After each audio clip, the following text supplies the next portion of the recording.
What's up, guys? Welcome back to another video.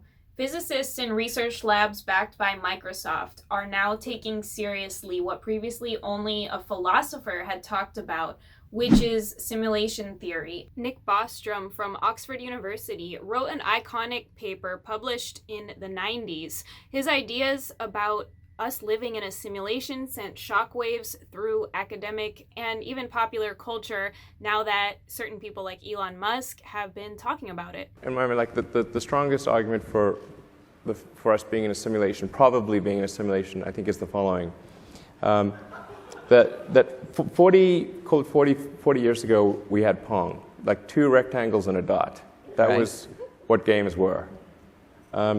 Now, 40 years later, we have photorealistic 3D simulations with millions of people playing simultaneously, and it's getting better every year. Then you just say, okay, well let's imagine it's 10,000 years in the future. So given that we're clearly on a trajectory to have games that are indistinguishable from reality, and those games could be played on any set-top box or on a PC or whatever, and there would probably be, billions of such, computers or set-top boxes, it would seem to follow that the odds that we're in base reality is 1 in billions. So tell me what's wrong with that argument. Is the answer yes? The argument is probably. I mean, but I just like, is there a flaw in that argument? I mean, someone. I'm not sure what the error. Apparently, it's not just Elon Musk who's putting it out there, but even Neil deGrasse Tyson, who people consider as a fact guy. Like anything he says is supposed to be complete science fact, right? So even he's saying that it's most likely we live in a machine simulation. Are we living in simulation? I find it hard to argue against that possibility. Meaning, you look at our computing power today, and you say, I have the power to program a world inside of a computer. Well, imagine in the future where you have even more power than that, and you can create characters that have, for example, free will, or their own perception of free will. It's hard to argue against the possibility that all of us are not just the creation of some kid in a parent's basement programming up a world for their own entertainment. And then every time something weird happens in the world, some disruptive leader takes charge, and I wonder if that programmer just got bored. we're gonna wreck their world! Oh shit, here we go again. So watch my video on simulation theory if you haven't already. Physicists working with Microsoft think the universe is a self-learning computer. They called their paper the Autodidactic Universe. What Microsoft hasn't launched yet, they have this whole page on their website about brain-machine interface and the technology they want to bring forth into the world. They say they want to make it universal for every consumer that will have brain-machine interface.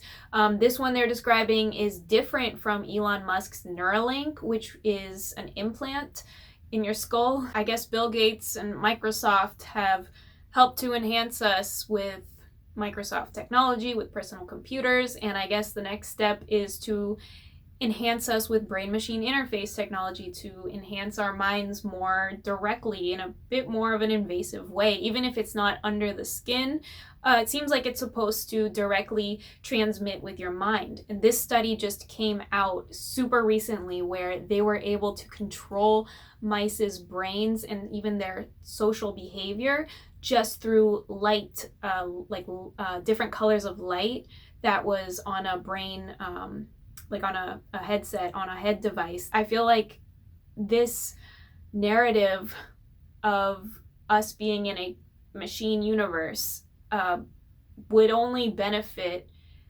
Microsoft if people had that psychology. Then it would take away the fear of, the digital trespassing on our lives and the digital world stealing our privacy.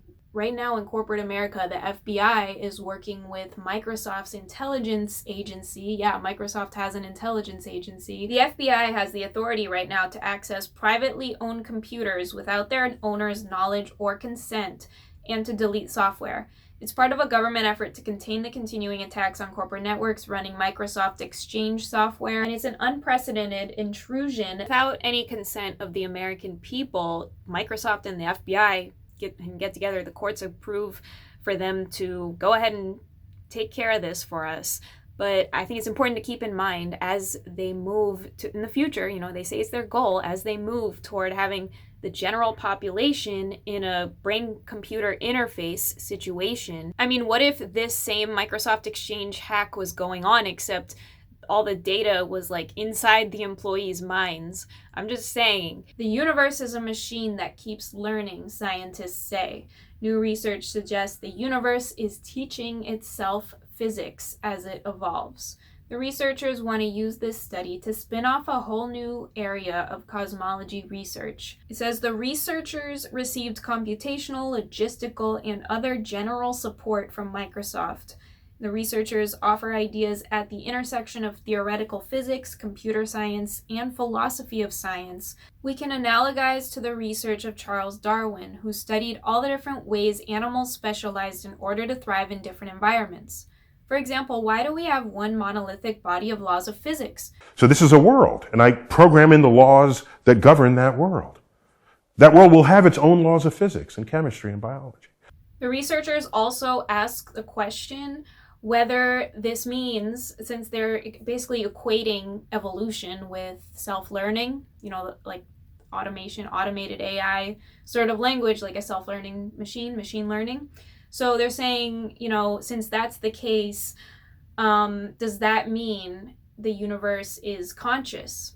Is it a conscious, self-aware learning machine? If you look at Microsoft's role in the world, it is to provide software, mostly for businesses. For anyone, though, it's just to provide software for users.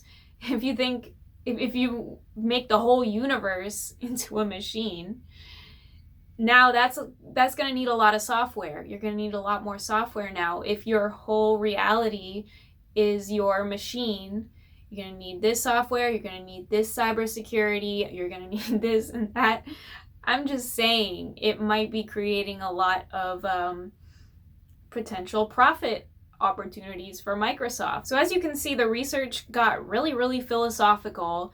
And many scientists will say that it's pseudoscience, that it is just like mind candy kind of philosophy science that we can't really ever prove.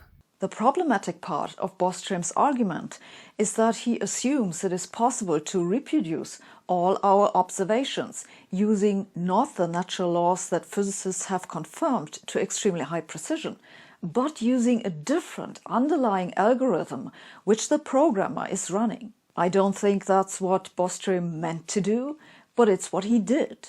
He implicitly claimed that it's easy to reproduce the foundations of physics with something else. But nobody presently knows how to reproduce general relativity and the standard model of particle physics from a computer algorithm running on some sort of machine. So it's not just Microsoft that is exploring this field and trying to understand the physics of the universe and what it means about the nature of our reality. But I thought it was really interesting that Microsoft was backing research that basically is saying we live in a machine, a self-learning machine universe. I find that that's a little self-interested, given that they make software for machines. What do you guys think? I'd be really interested to hear your opinions. Thank you so much for watching to the end of the video. Please give it a like and subscribe if you're new. Catch you in another video. Take care, guys. Bye for now.